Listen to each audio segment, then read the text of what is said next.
ফেসবুকে একটা পেজ খোলো, ভিডিও দেওয়া শুরু করো।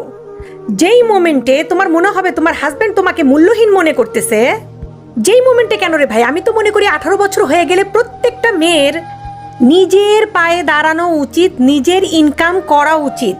তাতে তার মাথায় যদি কেউ পিস্তল ঠেকায় যে তুই কাজ করবি না, তারপরেও কাজ করা উচিত। যতদিন একটা মেয়ে ইনকাম করবে, যতদিন একটা মেয়ে সুন্দর থাকবে, যতদিন একটা মেয়ে গোছানো থাকবে, যতদিন একটা মেয়ে আত্মবিশ্বাসী থাকবে, কারো বাপের ক্ষমতা আছে তার চোখের দিকে তাকিয়ে কথা বলবে?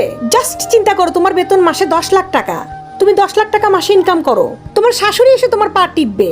অবহেলা কাকে বলে ভাই? কাকে স্বামীরা দূর দূর করে? যে নিজে নিজেকে কখনো গুরুত্ব দেয়নি। একটা কথা মনে রাখবেন, তুমি গবরে জন্মেছো, নষ্ট জায়গায় জন্মেছো, নষ্ট পরিবেশে বড় হয়েছো, এটা তোমার অপরাধ না।